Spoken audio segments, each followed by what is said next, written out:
Piayuk se pinta de memorias. Batalla de Pitayó, 6 de junio de 1820. Muy buenos días, mi nombre es Edgar Jair Zúñiga Domínguez. Nací en Cali, pero soy silviano de adopción desde los 7 años. Hice mis estudios en Silvia, la primaria en la Escuela Adriano Muñoz, el bachillerato en el Colegio Ezequiel Hurtado, abogado en la Universidad del Cauca. Fui concejal del municipio de Silvia, candidato a la alcaldía. He escrito un libro que se llama Su Majestad la corrupción en la contratación estatal. Participé activamente en el video que se hizo sobre el Molino del Carmen y ahora estoy trabajando en la biografía de Ezequiel Hurtado. Muchas gracias por invitarme. Bueno, reviste gran importancia. Desde ese momento y a partir del próximo mes casi que el ejército español es expulsado del Cauca como tal. Pero a mí me parece importante ubicarse en la fecha exacta, 6 de junio de 1820. Y acuérdese que la batalla de Boyacá fue casi un año antes. Entonces uno pensaría, si la batalla de Boyacá fue un año antes, ¿por qué todavía se sigue combatiendo en estas zonas? A pesar de que supuestamente ya se ha liberado.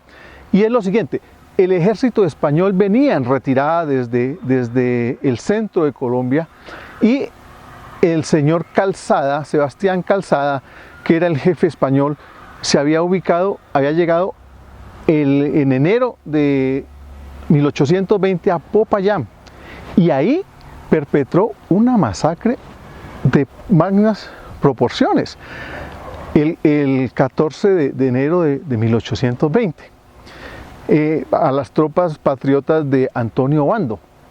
Esto hizo que los jefes patriotas de Bogotá reaccionaran inmediatamente y dijeran: hay que apoyar a Popayán, hay que apoyar al Cauca, ¿cierto?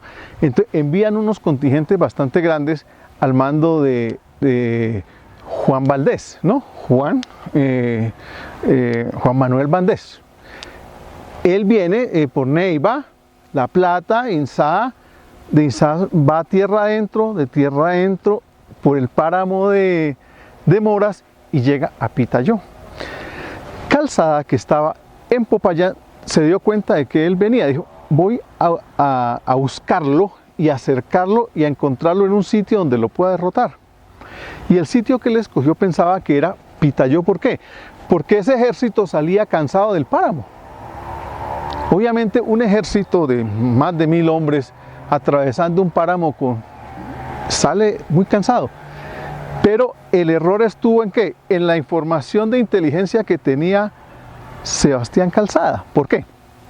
Le dice que el ejército de Valdés llega a Pitayó el 7 de junio y realmente Valdés llega el 6. ¿Sí? Calzada viene, se instala en Silvia como la base de operaciones y desplaza sus batallones hacia Pitayó, hacia Buenavista, hasta estos lados. Obviamente Valdés envía también sus exploraciones. Da el caso de que el 6 de junio se encuentran esas dos avanzadas y obviamente empieza la batalla. Una batalla cruenta y de grandes proporciones. Estamos hablando, imagínense usted por ahí 2000 personas en batalla. Ubíquese ustedes entre Pitayó y Buenavista, ubique 2000 personas combatiendo. Eso es de grandes proporciones. El ejército patriota tenía varios batallones, estaba el batallón Albión, estaba el batallón Cundinamarca, estaba el batallón Vargas, había un contingente de caballería. De su parte Calzada también tenía el batallón Andes, batallón Cazadores y un contingente también de caballería. Esa situación fue complejísima. Son derrotados en Pitayó. Entonces tienen que replegarse por unos días a Popayán otra vez. Pero ya con ese triunfo, Valdés baja a Caloto y regresa a Popayán ya el 16 de julio. Y ya cuando regresa a Popayán, ya los españoles se habían replegado. ¿Y se han replegado a dónde? A Pasto. O sea que él entra ya libre a Popayán en 1820. Esa es la gran importancia. Se evacúa el ejército español y se ubica en Pasto. Y mira que Pasto es liberado solamente en 1822, 2 años después. Silvia es una ciudad apacible, pequeña, de pocos habitantes, casas de paja, y techos y paredes de adobe. De economía muy precaria, de todas maneras apenas surgiendo en la economía, en la parte agropecuaria, en la parte agrícola, en la parte ganadera.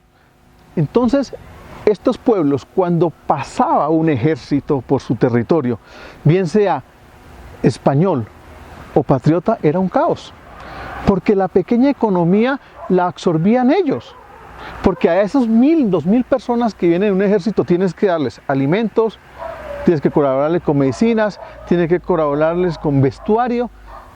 ¿Y de dónde sale? De la gente que habita aquí, como contribución a las buenas, a las malas, pero la dan. Entonces se empobrecen estos pueblos cuando hay ese tipo de guerras, y en la República, en la batalla, en toda la época de independencia fue muy complicado para estos pueblos pequeños. En el caso de Pitayó hay una cosa especial. Pitayó también era un pequeño poblado, pero tenía una característica especial.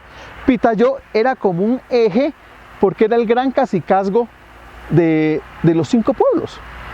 Acuérdese que en 1700, el 8 de marzo, con todas las luchas de este pueblo Nasa, que es tan beligerante y tan activo en la colonia, en la conquista, es un pueblo aguerrido, con toda esa presión que ellos hacen, hace que el gobierno español le entregue a Juan Tama de la Estrella, en 1700, el 8 de marzo, el título de los 5 pueblos, con una prerrogativa especial, que es que le dicen, usted puede adjudicar. Eso es una ganancia tremenda. Entonces Pitayó, a pesar de ser un sitio pequeño, sí era como el eje de ese gran cacicazgo de Pitayó que convergía a los 5 pueblos. Esa era la situación en el momento de 1820, cuando se sucedió la batalla de Pitayó.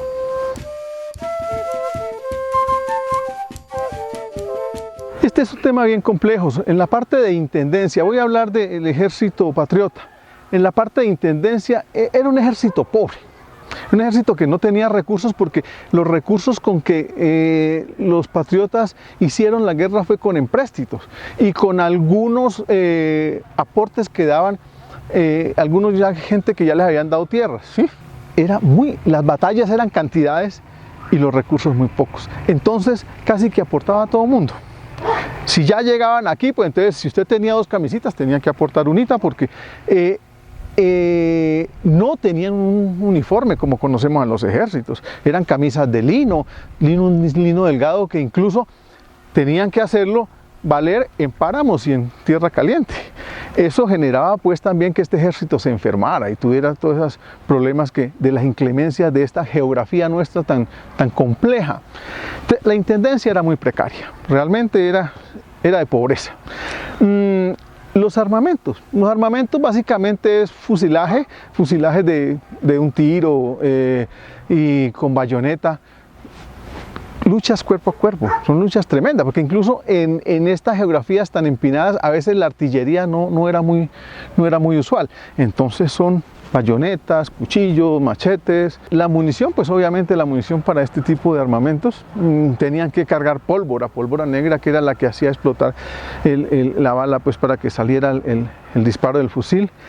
Y en la parte médica sí es bien interesante. ¿Por qué? La parte médica, no había muchos médicos en la gesta libertadora, no había muchos médicos. Se vino a fortalecer de pronto con algunos médicos de Legión extranjera que vinieron a participar. Pero en el caso de la batalla de Pitayó se dio un caso especial. Estaba cerca el médico más importante que había en esta región, que era el médico Olea. Y acompañado también habían 8 mujeres que no eran prácticamente enfermeras, pero cumplían en 200% esa labor por su conocimiento. Entonces ellos apoyaron mucho.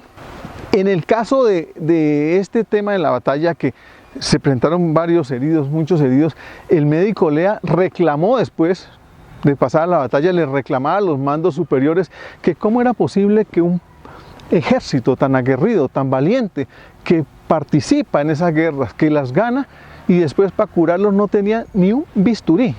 Dice el médico Olea en su informe, no teníamos ni un bisturí para curar heridas ya de sacar municiones o balas que se hayan introducido en el cuerpo generando heridas graves.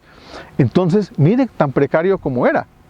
Los medicamentos eran la mayoría de plantas naturales y algunos emplazos que eran traídos del exterior.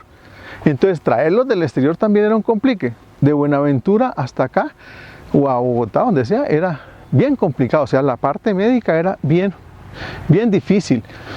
Y la parte de alimentación, que me pregunta, esa sí era más trágica, porque es que de todas maneras son 100, 1000, 2000 personas. Imagínate tú alimentando toda esta cantidad de gente diariamente.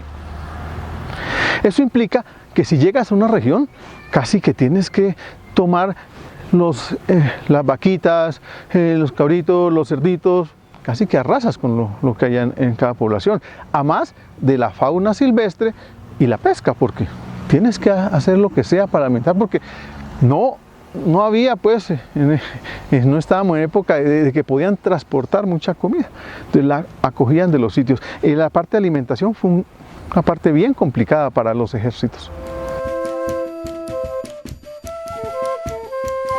El tema de los muertos y heridos es bien complejo. En el caso en concreto de Pitayó, Valdés manda un informe que ellos mandaban, cada actividad que hacían lo mandaban a un comando central en Cundinamarca y allá llevaban un registro de todas las actividades de las batallas. En ese diario está inscrito el 17 de junio porque esa información llegó, a pesar de que la batalla fue el 6, el informe llegó el 17. Ese documento incluso está en el Archivo Histórico de la Nación. Se puede tomar de ahí cuando ustedes lo requieran. Ahí dice que se presentaron de parte del Ejército Patriota 62 heridos y 30 muertos. Y del Ejército Español 132 muertos. No habla de heridos en el tema del Ejército Español. Y son como 156 prisioneros. Entonces, analicemos el tema primero de los muertos. Los muertos, la mayoría de soldados, además de las comunidades que participaron obviamente y que ayudaron, pero que eran de esta región, hay muchos que eran de sitios lejanos. Usted se imagina, en la retaguardia de los ejércitos venía siempre el capellán y un escribano. El escribano era para mandar una notica a no se sabe dónde, a Venezuela, a Bucaramanga. Fulano de tal murió en la batalla de Pitayó. Pero esa noticia o le llegaba o no le llegaba a los familiares. Es que ese es el drama. Y si le llegaba a los 3, 4 meses o 2 meses, no sabemos. Entonces la gente realmente no hacía un duelo inmediato, ni de pronto ni lo hicieron nunca porque su familiar nunca volvió. Ese es el tema. Y quedan 132 muertos que muy probablemente fueron enterrados en su territorio. Hay que preguntarle a los mayores a ver si en las noches han escuchado el dolor de la guerra en algunos sitios, porque deben haber fosas comunes de personas que no creo que tengan pues 132 ataúdes en ese momento para enterrar a estas personas, ni se los vayan a llevar a enterrarlos a otros sitios. Ese es un drama muy complejo que hay que revisarlo, hay que entenderlo y hay que mentalizarlo, porque esos sitios hay que declararlos también como sitios de respeto, hay que declararlos como sitios de honores también a estas personas que ofrendaron su vida. Respecto de los heridos, los más graves fueron trasladados a Caloto, Cauca, en la atención de las Juanas y del médico Lea. Pero los menos graves se quedaron en Pitayó y fueron atendidos ¿por quién? Pues por la comunidad de Pitayó. ¿Y cómo fueron atendidos? Con el saber ancestral de los mayores, porque era el que tenía, ahí empezó a actuar el emplasto de la hierbita tal, el agüita de yo no sé qué, esta agüita sirve para el dolor. El conocimiento de la naturaleza que tiene el indígena fue aplicado en aliviar las heridas de estas personas. Ahora bien, estas personas se quedaban en los sitios porque el ejército no paraba. De hecho, Valdés a los 2 o 3 días estaba en Caloto.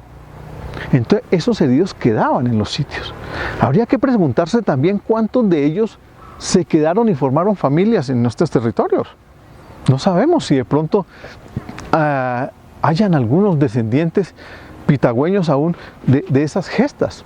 Luego de que se curaban, algunos retornaban a las filas, pero otros también se iban a sus casas o hacían familia en estos territorios. Era una cosa interesante. Ahora, para terminar esa parte, hay una frase que me llamó la atención siempre en esta investigación, la parihuela. Parihuela entonces era una especie de cama, cogían 2 listones grandes de madera y les colocaban un entramado de tablas, ¿cierto? Quedaba como una cama larga, ahí llevaban a los heridos. Esa es la forma de llevar a los heridos. Entonces lo cargaban 4 personas. ¿Quiénes cargaban esos personajes heridos? Los prisioneros de guerra. Uno, para que apoyaran pues en el traslado, que trasladar 4 personas heridos es complicado, y 2, para que no le fueran a volar. Entonces, era una forma de vigilarlos. Mire cómo era esa situación. Sí, había uno, el más cercano en ese momento era el de Caloto, que estaba en una guarnición militar patriota en Caloto, y el siguiente era Cali. Popayán tenía, pero Popayán tenía la dificultad que como Popayán unas veces lo tenían los españoles, otras veces los patriotas, entonces era más difícil. Pero más cercanos en ese momento era Caloto y Cali.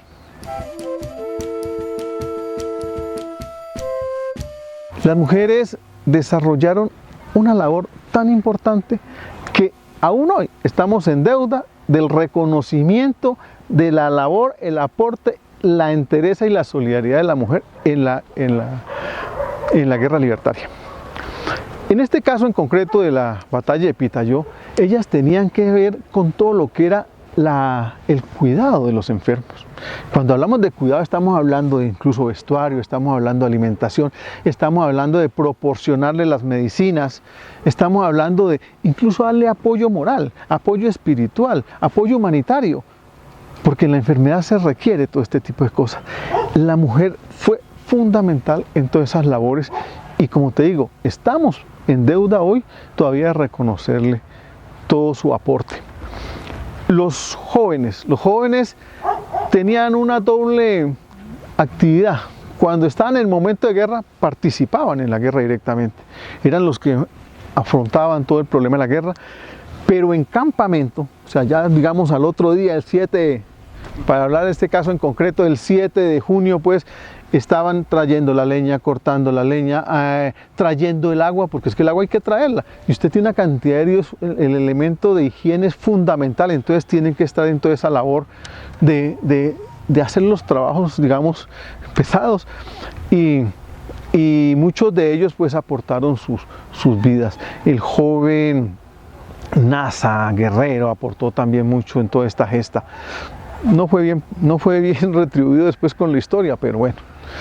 Y el papel de los ancianos, este sí es un papel, porque cuando hablamos de los mayores y las mayoras que participaron en ese tema, ¿qué hacen ellos? Mire que uno pensaría que no, y son de los más importantes. ¿Por qué?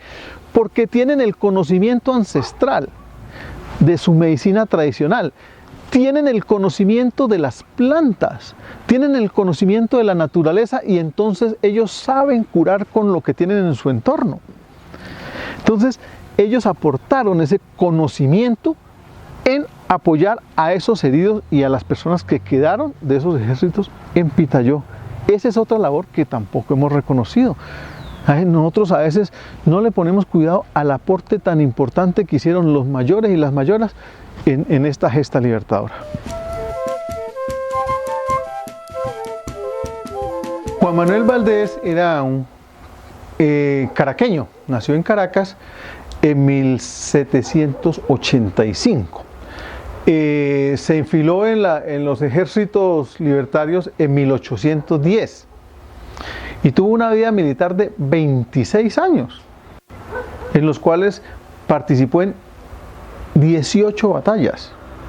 O sea, tuvo una actividad militar bastante grande. Juan Manuel Valdés fue nombrado general por Simón Bolívar y fue el primer colombiano, condujo el primer batallón colombiano que entró a Perú. Posteriormente ya se retira hasta Cartagena y muere en Angostura en 1845. Sebastián de la Calzada es español, el que llevó la parte más grave de toda esta parte de la batalla de Pitalló, porque eso le trajo de ahí para allá fue su infortunio. Él retrocede hasta Popayán y de Popayán en julio, los primeros días de julio, vuelve a Valdés y se tiene que desplazar a Pasto. Pero ya en el camino a Pasto, ya el jefe militar de Quito, que era el mariscal Aymerich, se da cuenta de lo estruendosa que fue la derrota en la batalla de Pitalló. Y él se viene desde Quito a afrontar directamente el frente de batalla en Pasto y a prácticamente hacerle un juicio a Sebastián de la Calzada. De hecho, él y un general López que también participaron fueron detenidos en Pasto. Ahí termina la situación de la vida desafortunada en el caso del español Sebastián de la Calzada, preso en Pasto por el mariscal Aymerich. Pitalló se da a conocer a nivel nacional o en la Gran Colombia, ya es un punto de referencia. Local ya es más complejo. El Ejército Libertador y las personas que viven ahí conocen Pitalló y conocen su entorno. Entonces, ¿qué conocen? Que es un territorio rico, por ejemplo, en quina. Conocen que es un territorio donde hay en Asnenga una mina de sal. Conocen que hay unas minas de piedra laja. Entonces, ese conocimiento hace que casi 20 o 25 años después atraiga a unos ya criollos a hacer la explotación de esos recursos, independientemente de que era territorio del gran cacicazgo de Pitalló y está en el marco de los 5 pueblos. A pesar de eso, en esa época hubo ventas privadas en el territorio de Pitalló. Asnenga, por ejemplo, le correspondía a un señor conservador payanés, Julio Arboleda. Julio Arboleda explotó las minas de sal de Asnenga y los bosques nativos de quina que habían en eso. El cabildo también vendió quina de otras veredas, pero esas que habían las vendió Julio Arboleda. Entonces, incluso llamó a los indígenas paeses pitagüeños a que trabajaran en esas minas. Los pitagüeños le dijeron, no, nosotros no vamos a trabajar. ¿Por qué vamos a trabajar ahí si es terreno de nosotros? ¿Por qué vamos a trabajar en lo de nosotros? Se negaron. Y esa fue la razón incluso por la cual Julio Arboleda lleva afrodescendientes a Asnenga. Deben haber todavía algunos representantes de esas personas que llevó Julio Arboleda a Asnenga a trabajar en minas. Posteriormente, ya cuando fue presidente Tomás Cipriano de Mosquera, que en sus gestas los pueblos Nasa le ayudaron mucho, entonces en reconocimiento dijo, ya las tierras del territorio de Pitalló definitivamente son de los indios. Y les devuelve prácticamente, le quita a Julio Arboleda y le entrega a los indígenas. Estamos hablando de la batalla de 1820. Ya en 1822, que estaba ya el gobierno criollo, en 1822 sacan un decreto donde desconocen los cacicalgos. Entonces miren la retribución también que pasa, ¿no? Desconocen los cacicalgos y dicen, no, un momento, ya los indígenas todos son igual de americanos que nosotros, igualitos, entonces tienen que tributar. Tienen que hacer esa tributación. Y así los tuvieron hasta que ya más o menos, ya hasta que sale la ley 89 de 1890, que la conocen ustedes, que fue la primera ley de legislación indígena. Pero hubo una época en que fue muy complejo. No les fue bien a los indígenas con la nueva república realmente. Por último, invitar a todos los amigos de Resguardo de Pitalló a estudiar toda esta rica historia que tiene el pueblo Nasa. Esta historia de guerreros, de rebeldía, de construcción de pervivencia. Esa rebeldía que tuvo siempre posibilitó su pervivencia. ¿Por qué? Porque si el pueblo nasa hubiera estado unido, había sido desaparecido, lo habían aniquilado. Pero cuando ellos se dispersan por todas estas guerras, ¿qué hace? Generan pueblos en diferentes partes y hacen que este gran territorio tenga toda esta gran raza nasa que hoy puebla nuestro territorio. Es invitarlos a conocer todos estos aspectos, invitarlos a conocer lo que pasó con los territorios, invitarlos a conocer la historia de Juan Tama de la Estrella, invitarlos a conocer la historia de la quina, invitarlos a conocer la historia de los usos y costumbres, de la ancestralidad, de recuperar esos saberes de nuestros ancestros, de los ancestros que apoyaron en este tema que estamos hablando de la batalla de Pitalló, de la medicina tradicional, del conocimiento de la naturaleza y de las plantas. Y también, por último, que entendamos que una guerra no es la suma y resta de muertos, es un drama humano que hoy no queremos que se repita. Es un drama complejo, complicado, y hoy no queremos que nuestra juventud y nuestro país vuelva a esas épocas tan cruentas. Hoy tenemos que conocer esta historia para avanzar con paso firme y decidido a buscar una paz que nos necesitamos entre todos los colombianos. Muchas gracias.